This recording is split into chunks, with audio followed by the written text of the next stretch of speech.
Bem-vindo ao Debug Dragons, pessoal. Eu me chamo Vinícius, tenho aqui meu amigo Jan também. Manda um oi aí, Jan.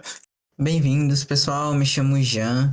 O intuito do canal que a gente está trabalhando aqui é justamente ensinar mais a respeito da programação, mais especificamente para jogos, game designer, curiosidades, né não?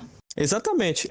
O intuito é a gente não só ensinar também a vocês como a gente pode fazer mecânicas, como pode desenvolver, por assim dizer, né, um jogo, mas também os bastidores dos games, né, que creio eu que todo mundo ama games aqui, todo mundo gosta de jogar, nem que seja uns 3 minutinhos ou uma hora, e fica curioso para saber como são feitas, né, aquelas mecânicas, a história por trás do jogo é algo que sempre nos intriga, né, não, Jean? Com certeza, assim, nós somos dois aficionados por jogos e também por tecnologia, então pela falta de muitos conteúdos em português relacionados a isso, tutoriais de jogos que às vezes só tem em inglês, mecânicas específicas também. Então aqui o objetivo é a gente descobrir como que essas mecânicas de jogos que a gente conhece tanto, elas funcionam, descobrir mais sobre as game engines e até mesmo a história por trás de certas mecânicas e as famosas gambiarras que foram criadas e usadas até hoje. É verdade, exatamente, nem me lembro. Tem códigos que a gente produz que nem sabe por que tá funcionando, mas tá funcionando. Tá lá, deixa lá quietinho que tá bom. Se não for assim, nem programa, né? É tipo isso.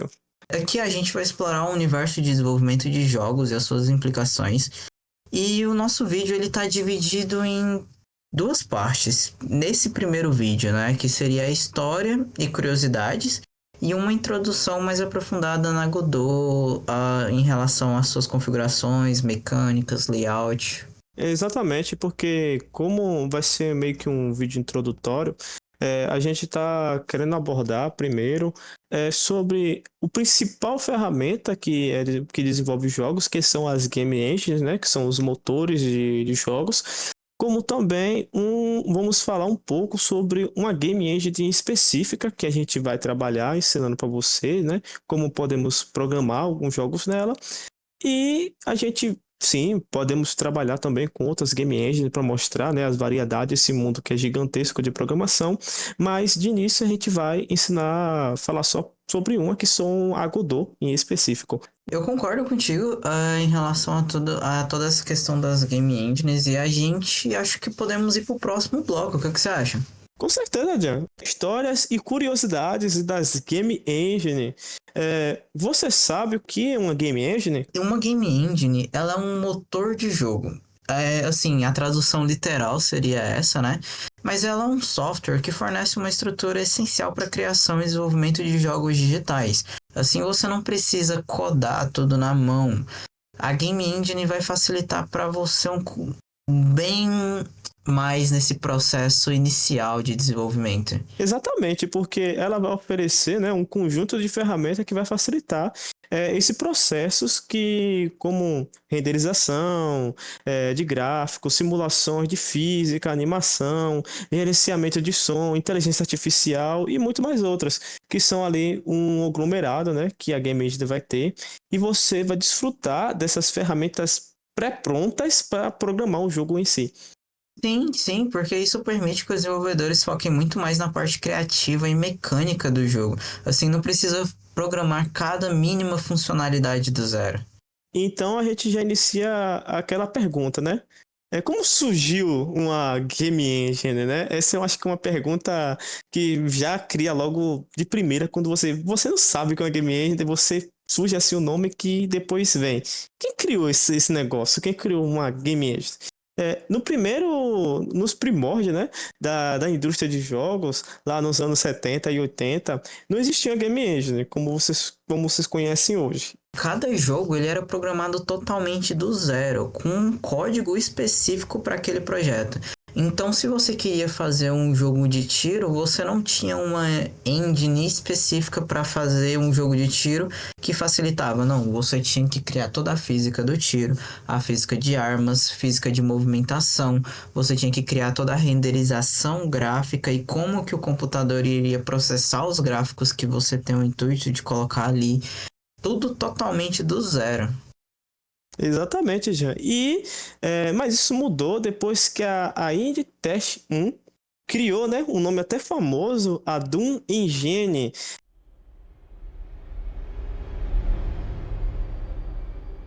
In the first age, in the first battle, when the shadows first lengthened, one stood. He chose the path of perpetual torment.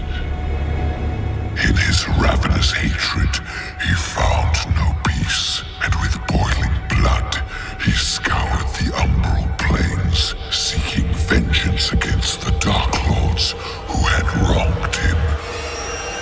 And those that tasted the bite of his sword named him the Doom Slayer.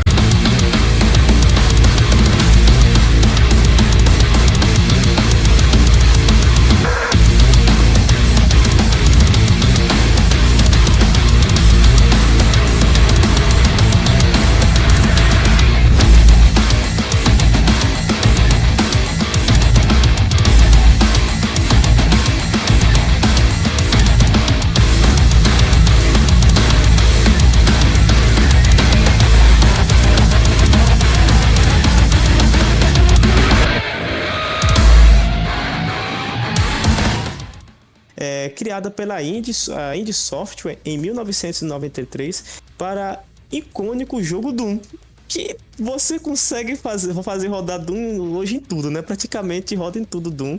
E quem iniciou esse processo de motor de jogos foi a própria Doom, o próprio jogo Doom. Antes do Doom, obviamente, já existiam outros jogos, mas a id Tech, ela foi a primeira empresa que disponibilizou o código-fonte da sua engine para o público geral. Assim, eles poderiam trabalhar não só no Doom, mas em outros jogos também.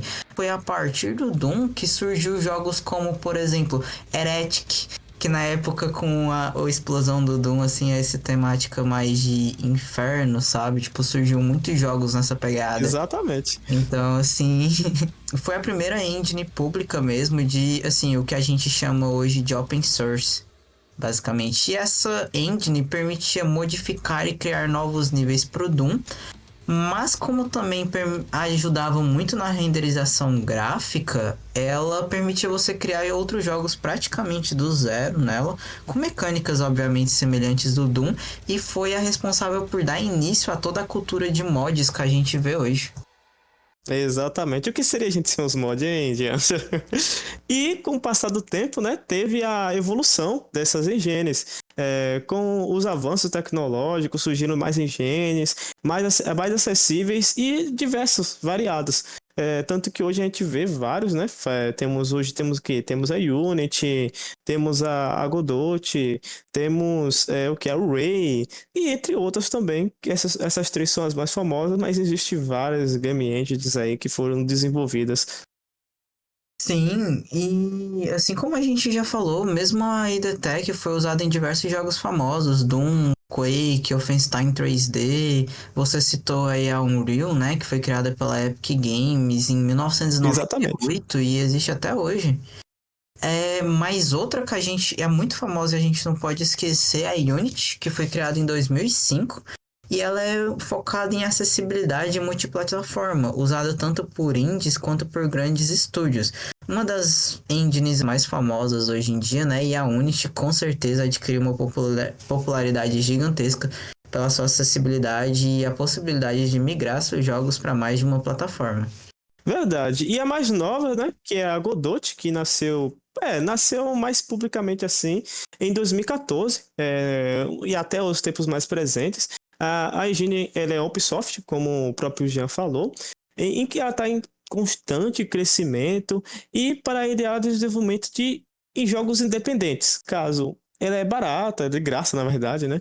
E você consegue já bastante ferramenta para você criar ali seu jogo do zero e fazer e rodar do jeito que você quiser e desejar. Sim, isso com certeza. E hoje em dia, as game engines são extremamente essenciais na indústria dos jogos. Não preciso nem dizer que ninguém mais faz. Assim, a não ser que você seja uma empresa AAA e você não cria mais a sua própria engine antes de criar seu jogo. Exatamente, o que facilita a gente muito. Porque imagina a gente pegar e literalmente programar a física do zero, seria uma dor de cabeça tremenda. Você se preocupar mais em desenvolver as mecânicas e depois desenvolver o jogo. Ia ser um trabalho muito árduo, eu diria, né? Acho não, já. Com certeza, até porque mesmo as empresas grandes que têm todo o recurso e dinheiro possível, elas ainda reaproveitam muito das engines que elas sempre utilizam, sabe?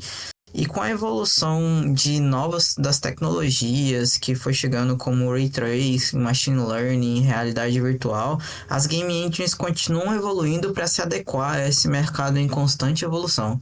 Isso torna a criação de jogos cada vez mais acessíveis e poderosa. Na verdade, a gente vai avançando, vai criando, porque qualquer pessoa que tem hoje em dia que tem um interesse, né, de querer desenvolver um jogo, é só você ter a curiosidade, buscar e você já consegue ali o conhecimento da internet, o próprio YouTube, como esse nosso canal vai oferecer esse conteúdo para você desenvolver isso tudo de graça, sem precisar pagar nada. E tem sim os caminhos através de cursos e etc. Mas aqui mesmo na internet já oferece bastante conteúdo gratuito, até mesmo as bibliotecas das próprias engines, né, que ensinam várias funções, estão aí de graça para você futucar e experimentar cada mecânica nova que você desejar. Isso com certeza, os desenvolvedores de jogos são um público muito apaixonado, então eles costumam criar muitas comunidades em torno das engines que eles gostam e estão sempre dispostos a ajudar um ao outro e criar mais conteúdo para promover mais a engine que adquiriu ali o seu gosto, né? Exatamente. E o que nos passa para o próximo bloco, né, a próxima etapa do nosso vídeo, que é a introdução da Godot. Claro, assim, em relação a Godot, uma questão interessante é que vários jogos bem conhecidos já foram desenvolvidos na Godot. Ela é a mais nova e só recentemente ela teve mais uma visão pública, mas alguns dos jogos que foi criado por ela, por exemplo, Dome Keeper, Brotato, Buckshock Roulette, Cassette Beasts e o Slade Spire 2, recentemente anunciado, também está em processo de desenvolvimento dentro da Godot. Além disso, também o remaster de Sonic Colors Ultimate, feito pelo Blind Screen, eu sou péssimo em inglês, usou a Godot para substituir os antigos renderizadores de jogos que já estavam ultrapassados. Pois é, e fora dos games, a Godot também ela é usada para criar softwares como o Pixelorama, Dungeon Draft e RPG em a Box, porque a Godot foi criada justamente para ter uma facilidade não só para jogos, mas também para aplicações. E olha só, em julho de 2024, a Gotcha Games, criadora da Game Maker Studio, anunciou que usaria a Godot 4 como base para sua nova engine chamado Action Games Maker. Como é mais fácil, né? Praticamente de código aberto a Godot, já cria essa flexibilidade de até você desenvolver outras engines por cima dela. Um atestado que prova a evolução da Godot nos últimos tempos e o quão ela tem conseguido adquirir o reconhecimento do público em geral é justamente que até o criador de uma das engines mais conhecidas assim, por ter sido justo o ponto de partida de muito desenvolvedor de hoje em dia, RPG Maker, Game Maker, planeja até mesmo usar a Godot 4 como a base para sua nova engine que é a citada pelo Vinícius, a Action Game Maker. Exatamente, é impressionante isso, eu diria. E vamos para o próximo bloco, né, que é a layout, a interface da Godot. Quando a gente está falando da interface da Godot, ela é algo assim que está bem organizada e a gente tem 4 abas principais. Como você pode ver, bem no centro da tela tem a aba 2D, que é para criação e edição de jogos em 2 dimensões, 3D, que é para o desenvolvimento de jogos em 3 dimensões, Script, que é onde você vai ter a visualização e edição do código que está sendo usado, como GDScript ou C Sharp ou qualquer outra linguagem suportada. e a AssetLib, que é uma biblioteca de recursos onde você pode baixar assets e plugins. Se você tiver baixado algum plugin específico, como por exemplo o Dialogic, a aba dele vai surgir aqui. E além disso, há painéis importantes na tela, como árvores de arquivos e a hierarquia também, que são partes bem fundamentais da Godot, a hierarquia de cenas, a tela principal da Godot, né, que tem os terminais de configurações básica da Godot, e entre outros também. Nas configurações, existem algumas abas essenciais que a gente vai precisar toda vez que você estiver começando algum projeto. Você pode querer editar elas, como por exemplo, na parte Application, onde você define o nome do projeto, o arquivo principal, a limitação de FPS, configurações do processador, entre outros.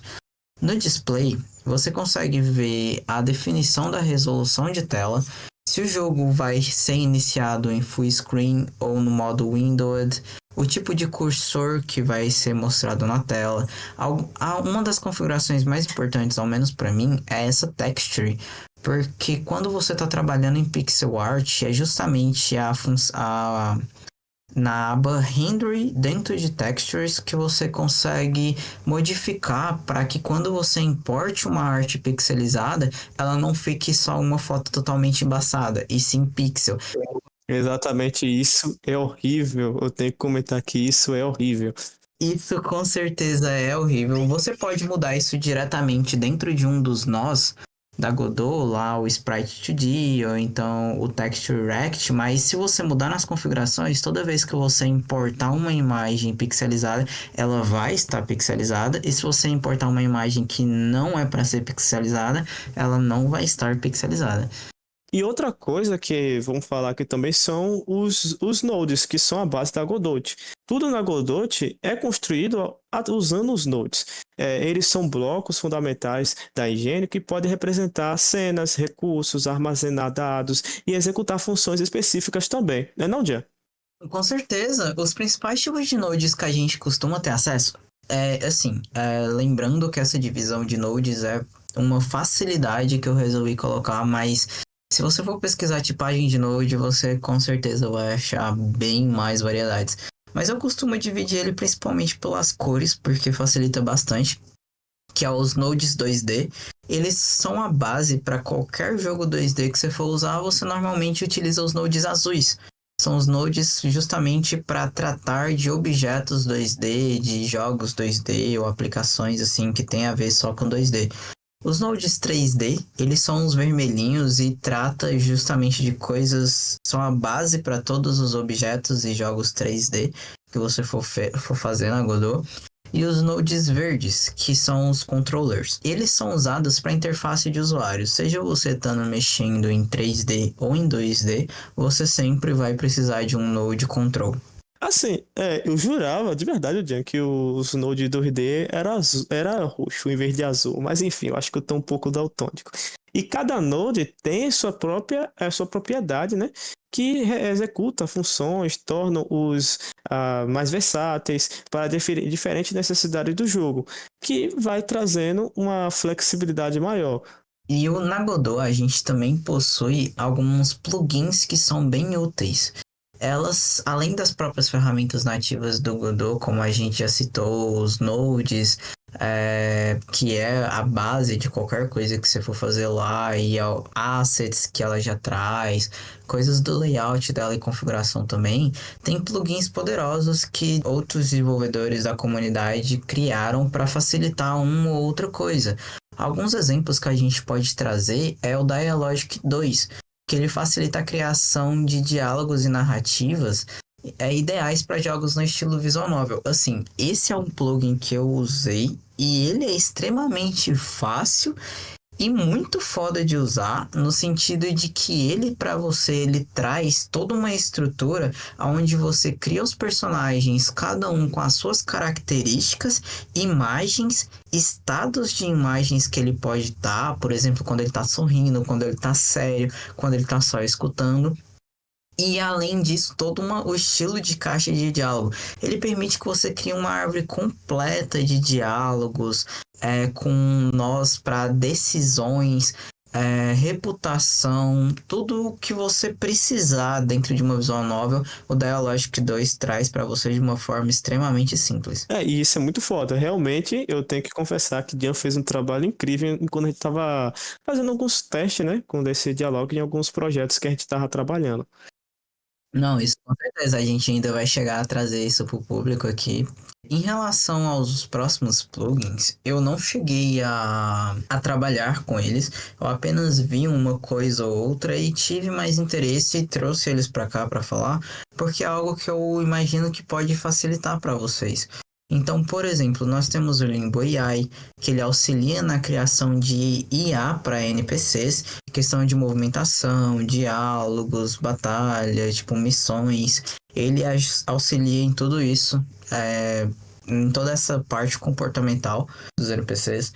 O Pixel Pen, que ele permite você criar e editar pixel art diretamente dentro da Godot. Assim você não precisa utilizar de nenhuma ferramenta externa e depois exportar para Godot. Vai estar tudo lá. Se você acha que não está combinando alguma coisa com o seu jogo ali no teste, já consegue editar na hora o que você precisar e salvar e já está lá mesmo. E ele é muito útil para a questão de praticidade e facilidade. Eu ainda não testei ele, mas está com certeza na minha lista. E por fim, o Sinal Visualizer. O objetivo dele é algo que você vai se deparar quando você já estiver desenvolvendo o seu primeiro projeto e for lidar muito com interação entre coisas dentro do seu jogo. Por exemplo, uma luta, um combate do seu jogador contra o inimigo. Quando eles se colidem um com o outro, isso gera um sinal.